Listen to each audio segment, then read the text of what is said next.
And let me just be blunt. I'm here to ask you to send money. I want you to send money, and I want to tell you why it's important. This address will come up again at the end. There is a piece of paper on all of the tables, several pieces of paper, that give instructions on how to chip in to support our legal appeal. The checks can go to Mark Bobrowski, who will be helping our causes in other ways, I believe. And if you have any questions, send email to me, Mike Hawley, at that address. Let me be very quick about this. First, just a tiny bit of context to make sure everybody's on the same page. We're talking about that building, the ugly courthouse in East Cambridge, and it's now a matter for legal appeal. We're trying to get the permits that the planning board has issued revoked. There's a little shot of it from the air. I happen to live in the old church where that red arrow is. That makes me an aggrieved person and a butter. That's why I've been sucked into this appeal. Believe me, it's not something anybody would want to have to do. But I would tell you, I think this is a very important case, not just for what it is, not just for the city, but I think for the country. I think if we can right this government wrong, it will do a great service to the good people who put us here, these two characters, and to other people who follow us. James Green on the right was the first pastor in my church and also the first mayor of Cambridge. Andrew Craigie gave the little speck of land that became the founding nucleus of the neighborhood. It resulted in these sorts of buildings, charming 1800s, elegant buildings, brick and Quincy granite. That's a view of the Bullfinch Plaza. And to give you some context, here's East Cambridge from the air. You've got tens of millions of square feet of dense mid-rise and high-rise urban stuff belting around it. North Point, million-square-foot mall and Galleria, Kendall Square, MIT to the right, and in the middle you have a quiet little residential oasis. Small houses zoned for 35 feet, little trees, young moms, families, kids, strollers, puppies. It's a neighborhood. And you've got these three little blocks shown in green, which are the founding nucleus. That chunk of land was basically given by Craigie for public use forever, and unfortunately we screwed it up. Now let me give you an analogy to tell you why this is important and to help you think maybe a little bit bigger. Three glamorous looking towers, 27 to 35 stories. They look pretty in an architectural rendering. They look kind of pretty in a photograph from a drone, but they're going to be torn down.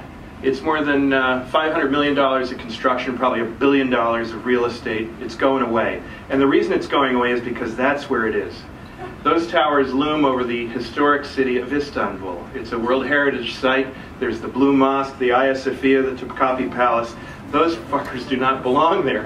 And the Supreme Court in Turkey last summer ruled they're going to be torn down. Okay? Now,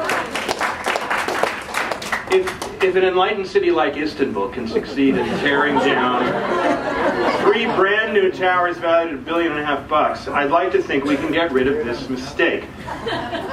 Even Bob Healy said it would be best imploded. By the way, I'm just waiting for the Eye of Sauron to light up over it. So, look, the headline on this, then the punchline as to where we are in court, follow very quickly. I think the story is that two wrongs don't make a right. And in fact, it's more than two wrongs. It's three, four, a multitude of wrongs. The first wrong was this major league cock-up. It cost hundreds of millions of dollars in damage. The proposal was to put up a big tower, an enormous parking structure, bulldoze out across Cambridge Street. This was going to take 3 years, cost $15 million. It took 15 to 20 years. It cost more than $100 million in direct damage, hundreds of millions in indirect damage, and resulted in only a third of the thing being built. That's the only reason that we still have some of those charming historic buildings. But it's also why we wound up with this screwy juxtaposition, the evil tower next to the Bullfinch Courthouse. This is a wrong. It is a wrong idea to put, I'll need your indulgence, I'll be done in about 3 minutes. Wrong idea to park a roughly 300-foot tower with 2,000 corporate commuters in the middle of a quiet residential neighborhood. It's stupid. And so how do you get from one wrong to the second wrong? Well, you've got a screwy permitting process. You've got a permitting process that has never denied a permit of this sort, not in 20 years. It's a robotic, clunking arm. It's being misinformed by legal opinions from our city solicitor. Our city solicitor isn't even wrong. I mean, She's beyond wrong on some of these cases. Here's what the case is going to come down to. This matter went into land court, which is somewhat academic, but it's the place to argue about the nuances of permitting. The crux of the argument is going to be, the reason this case will turn, whether or not this is in fact a legal non-conforming structure. Now, it sounds like a technicality. I'll try to make it very clear and simple for you. Typically, to become legally non-conforming, you first have to be legal and conforming. You can build a big warehouse legally, but over time zoning changes, it becomes more restrictive. You have a building that therefore becomes non-compliant, but legally so, legally non-conforming. It's grandfathered, if you will.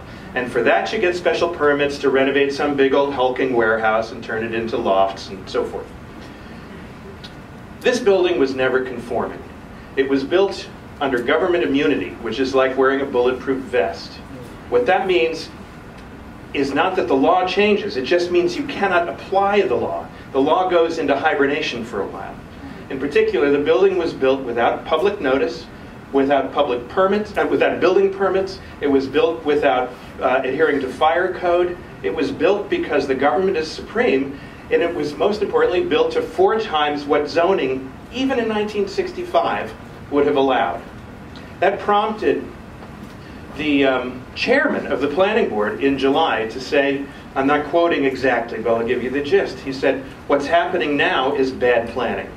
Good planning would have been for the state to remove the building, remediate the site, then consult the city and ask what the correct zoning should be for that site. And on that basis, conduct a sale. And instead, the state is saying, we don't care about zoning, we built this thing, you know, there it is, deal with it. And the developers, of course, are eager to lease every square inch of the thing. So the argument is that because this was not built in lawful conformity, and in fact, because it was built through spectacular corruption, people went to jail over this project, it's not a lawful building. It sounds ironic. It's a courthouse, but it's not a lawful building. And therefore, it's not a lawfully non-conforming structure. You need a variance. Here's the final analogy I'm going to give you, just so you understand the legal nuance. You can go from special permit to special permit to special permit. As you've seen, it's like getting a rubber stamp. When you get a variance, those are like hen's teeth. They're exemptions. They require proving a hardship, unless you happen to be kayak wanting a bigger sign. Variances are hard to get, and once you get them, you can only continue to modify with a variance. Okay? You can't go back and get more rubber stamps in the form of special permits.